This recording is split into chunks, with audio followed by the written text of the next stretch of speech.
Powered by the Montana Television Network. This is the 10 o'clock news on Q2, Montana's news leader. Good evening, everyone. Thanks for joining us tonight. I'm Jeanelle Slade. And I'm Jay Cohn.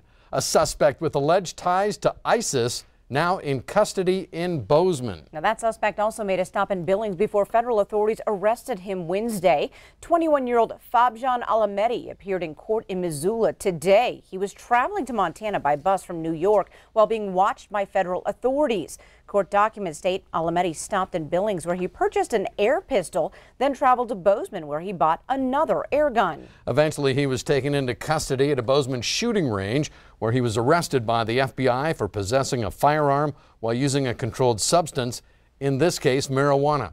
Earlier this year, an informant told authorities that Alamedi wanted to go to Syria to fight for ISIS, even considering attacks on the United States. Now, the FBI tonight is quick to point out that Alamedi has no known ties to Montana or the Muslim community in Bozeman. Well, the latest tonight from Mandan, North Dakota, where a man has been arrested in connection to 4 murders this past Monday. The suspect, 44-year-old Chad Isaac, pulled over about 40 miles north of Mandan today. And tonight, Isaac is being held on 4 counts of felony murder. Police now say the victim suffered either stab wounds and or gunshot wounds. It was Monday morning that Mandan police discovered 4 people killed at the RJR Maintenance and Management Office. One of the victims owned the business, while the other 3 were employees. Police have not revealed how the victims died. A motive is still unknown. Many Montana farmers and ranchers breathing a sigh of relief today after President Trump has backed off his threat to shut down the U.S.-Mexico border this week. We're going to give them a 1-year warning, and if the drugs don't stop or largely stop, we're going to put tariffs on Mexico and products. The president announced this morning he would give Mexico a 1-year warning before he takes that kind of action. Trump initially said he would close the border immediately if Mexico did not halt illegal immigration. Mexico, of course, is an important trade partner for Montana. It buys many products that Americans do not. Area farmers say they would be concerned about any disruption to trade. Well, the main budget bill for Montana's state government sailing through this year's legislative session today, gaining the endorsement of the full Senate. But as MTN's Mike Dennison reports now, some spending priorities and other pieces of that budget have yet to be worked out. On a bipartisan 27-22 vote, the state Senate advanced House Bill 2, which is the pillar of Montana's $10 billion 2-year budget. It funds our schools, keeps the schools open, keeps prisons closed, and it keeps the snowplows running on time. That's what it does. The only lengthy floor debate came over money for assisted living homes, which say without higher reimbursement rates, they often can't accept more state-funded residents. Republican Senator Bob Keenan of Big Fork proposed an amendment to raise those rates, so these elderly in need of help could avoid going to a more expensive nursing home. The facilities that provide these services cannot afford at $95 a day to take care of these elderly, Medicaid-eligible Montana folks. So they end up being put into nursing homes at $202 a day. His amendment lost on a 23-24 vote, with 9 Democrats and 14 Republicans opposing it. Another similar amendment failed, but Republican Senate Majority Leader Fred Thomas promised a special effort will be made to insert the funding in a separate bill. It's possible that House Bill 2 could be sent to Governor Steve Bullock in its current form, but Democratic leaders and the governor himself say the budget debate at the 2019 legislature is far from over. If we think that the game's over, if House Bill 2 gets to my desk, no, the legislature still has a heck of a lot of work to do, because we've got to pay for the government that people expect. On the Senate floor Thursday, Minority Leader John Sesso of Butte brandished a list of scores of bills still alive that spend money or hand out tax credits and cuts. He said many are sponsored by majority Republicans, and if the budget is to balance, a lot of them must die. And we've got to be vigilant in these next couple weeks to make sure that all our bases are covered and that we keep this budget in the black, we keep it balanced. We also have some other big money issues to settle, like Medicaid expansion and infrastructure. And a few tax increases may be in the mix as lawmakers reach the budget finish line. At the Capitol, Mike Dennison, MTN News.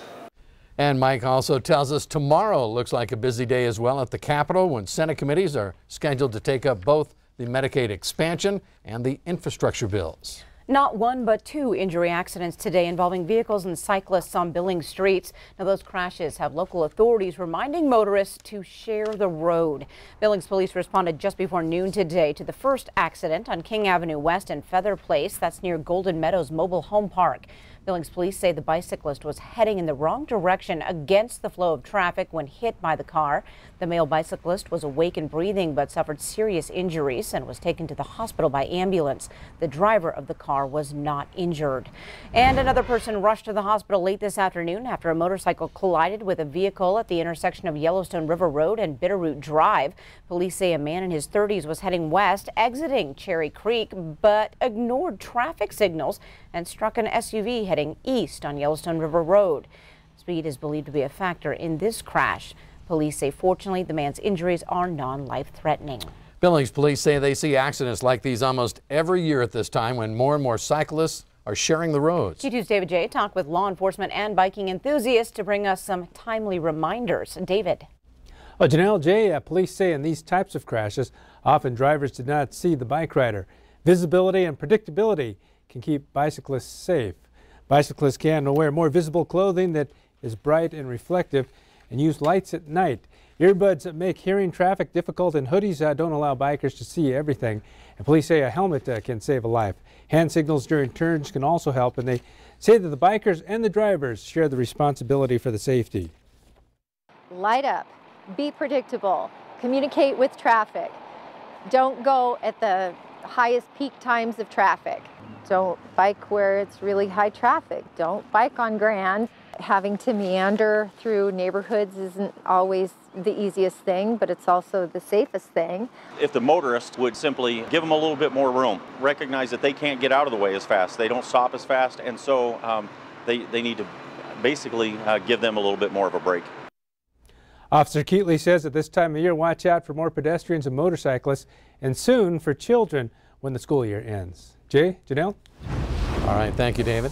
On the weather scene tonight, these gorgeous temperatures can change in an instant because it is spring in Montana. Yeah. Bob, Chief Forecaster Bob McGuire here to tell us more about the speed of thunder. Hard to believe. Yeah, we've already had a couple of thunderstorms already, and so people, what they like to do sometimes is they'll see the flash, and then they'll start counting and see how close that thunderstorm is to them. So here's the way that works. Of course, we know that lightning works at the speed, it travels at the speed of light, right? So what happens is the lightning strike hits, and then it expands the air around the lightning bolt, and that creates a loud clap of thunder. And thunder travels at the speed of sound. And if you're about a mile away from that lightning bolt, it can take almost 5 seconds for that thunder sound to hit you. But if you're at 80 degrees, it actually travels a little faster, up to 776 miles per hour. So basically, if you're at 80 degrees, you're going to be just a little under 5 seconds, maybe 4.5 seconds for that thunderbolt to hit you. Now, here's what happens if that lightning strike is maybe 10 miles away. You see the lightning strike, but you don't hear the thunder because, well, the thunder starts to dissipate as it travels outward. And by the time it gets to your house, well, you don't even hear the thunder. That's called heat lightning, where you see the lightning, but you don't hear the thunder. And we're probably going to see some of that probably coming up later on next week, and we'll have more on that in a few more minutes. All right, thanks so much, Bob. Still to come on tonight's 10 o'clock news, meet a young girl who's fighting a major battle, but never letting her crown lose its sparkle. And later for this seminar, it was okay to have your head in the clouds or beyond. We'll show you why. And in sports, Scott shows us who Montana State hires as its new basketball coach. Plus, hear what former Cats coach Mick Durham has to say about the hiring of one of his understudies. You're watching MTN News with Janelle Slade and Russ Riesinger. Storm Tracker weather with Bob McGuire. And sports with Scott Breen. This is the 10 o'clock news on Q2, Montana's news leader.